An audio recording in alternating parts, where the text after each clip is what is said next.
O sistema genital masculino compreende os órgãos envolvidos no desenvolvimento, no amadurecimento, no transporte e no armazenamento dos gametas masculinos, que são os espermatozoides. Os órgãos, então, que vão desempenhar essas funções são os seguintes: testículos, epidídimos, ductos deferentes, todos eles órgãos pares, uretra e pênis, que são órgãos ímpares únicos, e as glândulas genitais acessórias, que têm número variado de acordo com a espécie. Os testículos produzem o esperma e os hormônios.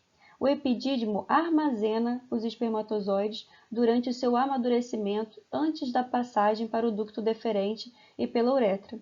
As glândulas genitais acessórias também liberam suas secreções na uretra e contribuem para formar o volume do sêmen. A parte distal da uretra forma o caminho combinado para a passagem tanto da urina como do sêmen. E, por fim, o pênis é o órgão copulador masculino e deposita o sêmen no trato reprodutor feminino. Começando então pelos testículos, os testículos são as gônadas masculinas. Seu nome deriva do latim testes ou do grego orx. São órgãos pares que se originam embriologicamente do primórdio gonadal, de modo muito semelhante aos ovários das fêmeas. Como vocês podem ver aí nas imagens, o desenvolvimento do sistema reprodutor feminino é muito semelhante ao desenvolvimento do sistema reprodutor masculino. Em um estágio posterior de desenvolvimento embriológico, as gônadas masculinas, que são os testículos, migram de sua posição de desenvolvimento, dentro da cavidade abdominal, para o processo vaginal coberto pelo escroto.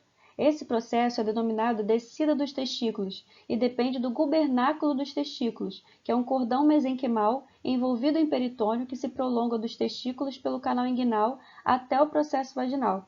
O processo de migração dos testículos é o resultado de aumento da pressão intraabdominal e da tração do gubernáculo, que conduz os testículos então em direção à região inguinal. Assim, o testículo é puxado lá da cavidade abdominal até dentro da bolsa escrotal.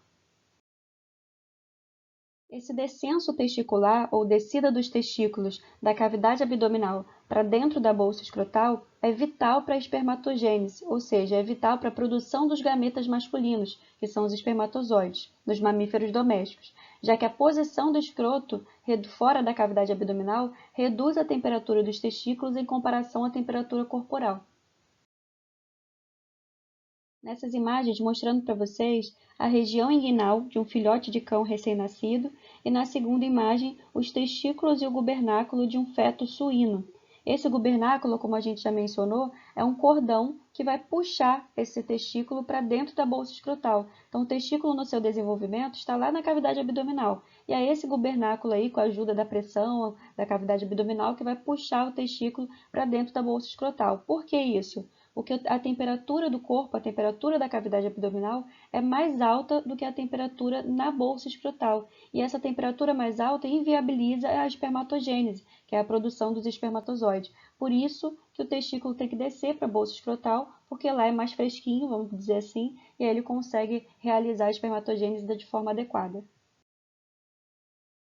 A impossibilidade, por algum motivo, de um ou de ambos os testículos realizarem a descida testicular, esse descenso da cavidade abdominal para a bolsa escrotal, se chama criptorquidismo, e acredita-se que se trata de uma condição hereditária. Portanto, animais criptorquidas não devem ser usados na reprodução. E esses testículos que ficam retidos dentro da cavidade abdominal ou na região inguinal, como vocês estão vendo ali na imagem, deve ser removido cirurgicamente, porque ele pode se tornar uma neoplasia. E uma coisa muito interessante da gente comentar, principalmente para quem vai trabalhar com animais silvestres, é que essas espécies, diferentes dos animais domésticos que a gente costuma estudar, podem ter diferenças na fisiologia e no desenvolvimento de todos os sistemas, como, por exemplo, o sistema reprodutor masculino. Aí um exemplo aí que eu dou para vocês é do elefante. Nos elefantes, os testículos permanecem dentro do abdômen durante toda a vida, e a espermatogênese, ou seja, a produção de espermatozoide, vai acontecer na temperatura corporal sem problema nenhum. Então, não é uma alteração patológica esse testículo continuar dentro da cavidade abdominal, porque para essa espécie o fisiológico é isso. Inclusive, quando a gente vê lá a manada de elefantes, né, aquele conjunto de elefantes, a gente pensa que é só fêmea que tem lá e filhote, porque a gente não vê aquela bolsa escrotal do lado de fora como a gente está acostumado a ver, né, nos animais domésticos. Uma outra coisa, outra espécie também interessante são os roedores. Os roedores eles vão exibir alterações periódicas nas quais há descida dos testículos para o escroto só durante a época de acasalamento. Depois dessa época, os testículos voltam para dentro da cavidade abdominal.